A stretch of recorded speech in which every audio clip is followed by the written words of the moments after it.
welcome to the Victorious Living Solutions Podcast. I'm your host, Nikeya Young.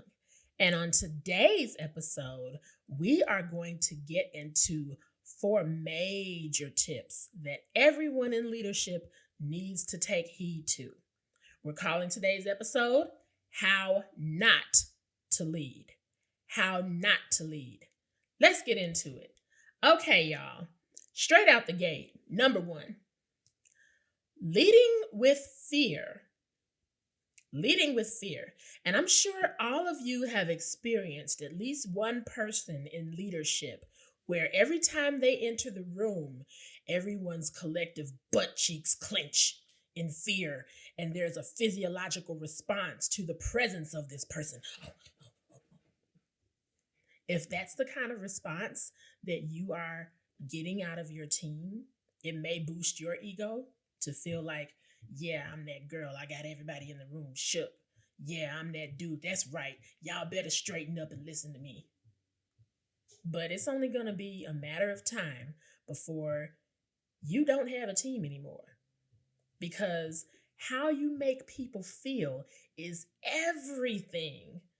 We're having this big, great resignation experience still.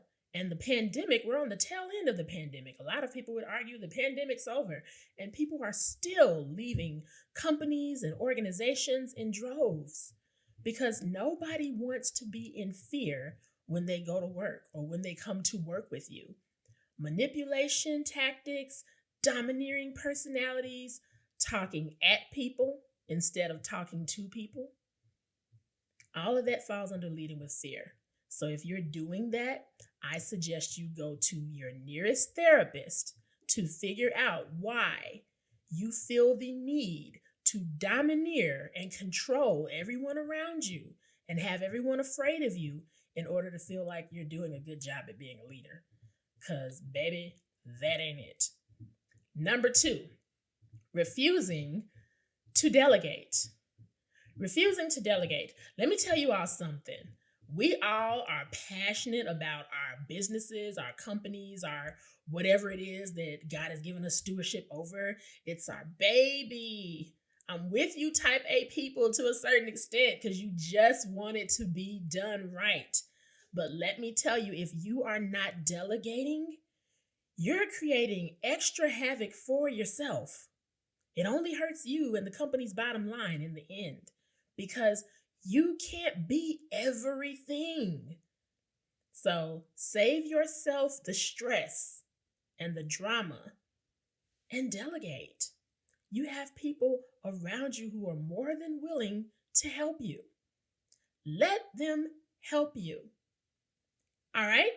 Number 3, and this is actually a piggyback off of number 2 because these two can go hand in hand. Number 3 is not developing other talent. Not developing other talent.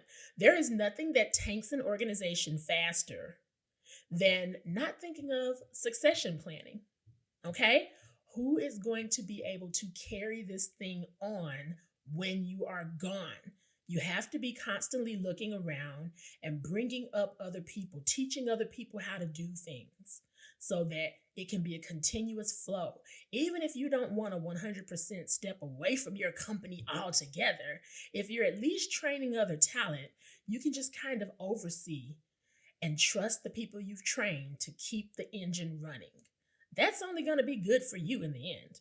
So be sure to develop other people around you.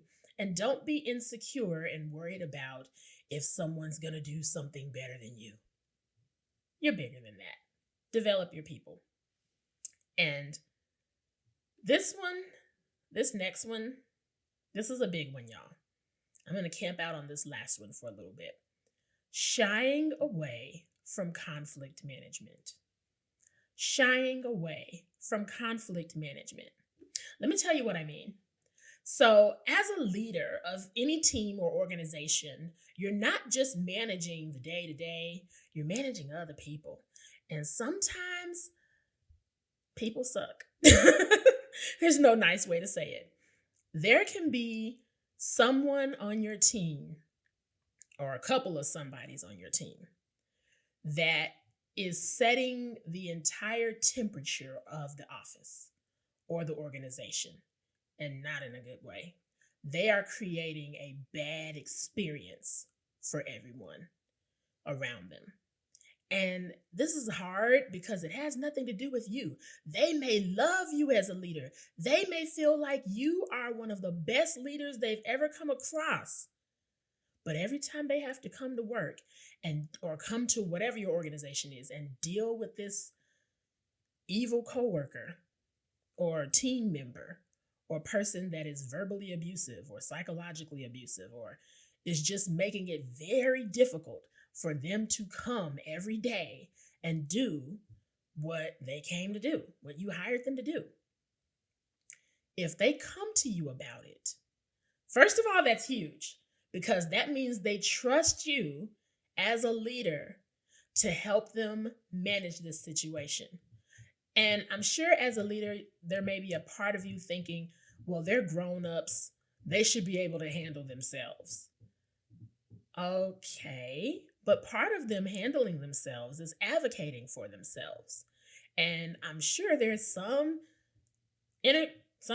exchange that took place that said, hey, I don't like how you're treating me.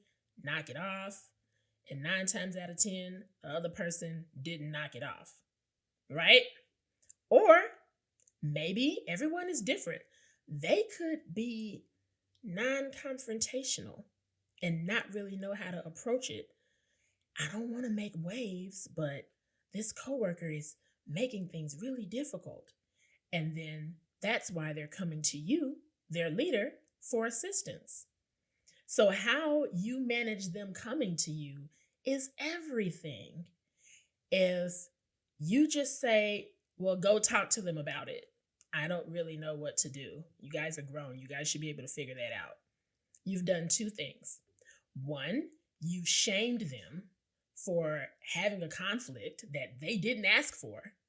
And 2, you have just taught that team member that you're not there for them. Their willingness to ever talk to you about anything else that they really will probably need to talk to you about just went blah, blah, blah, blah. Congratulations, leader. That is not what you want. Even if you had nothing to do with the conflict at hand, it's your company. You don't just get to throw up your hands and say, oh, I didn't know that was going on. Oh, I'm so sorry. And then do nothing about it. Make sure that you're managing these people. Make sure that you go to the other person.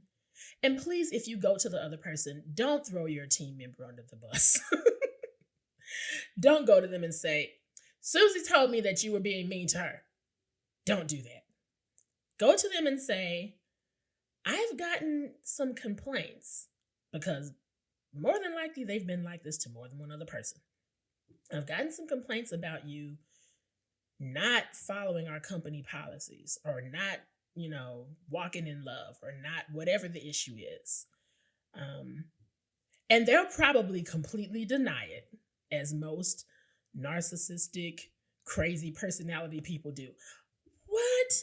Oh my gosh. I would never do that. I don't know. And then you just say, look, whatever the issue is, I just need you to know I'm talking to you about it now.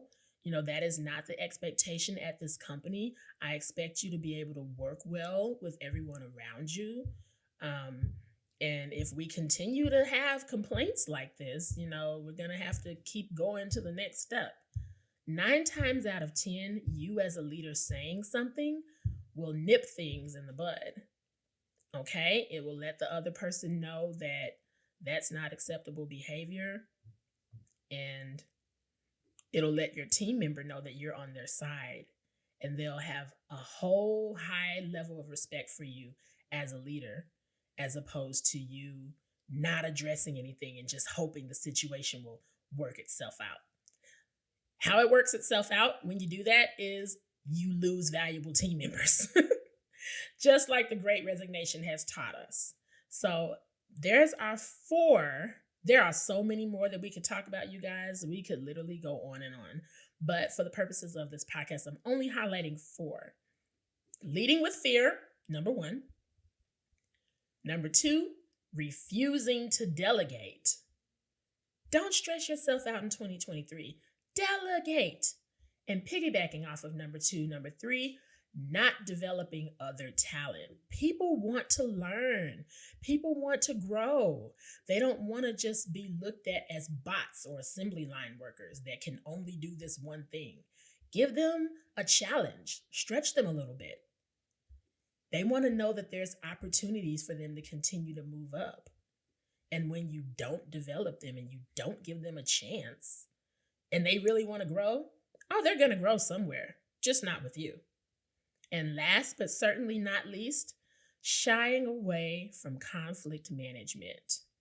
People need to be able to feel like they can come to you with concerns or conflicts that they're having, and you will help them, even if you can't help them directly. You will support them, encourage them. You may refer them to your HR department. But for you small businesses that haven't grown that big to have an HR department yet, you know how it is starting out. As the leader, you're kind of everything until your company grows the way you want it to. Don't shy away from that conflict. Manage that. Your team members will thank you for it. That's all I have for today's episode of the Victorious Living Solutions podcast. Thank you so much for tuning in, and keep living victoriously. Goodbye, everybody.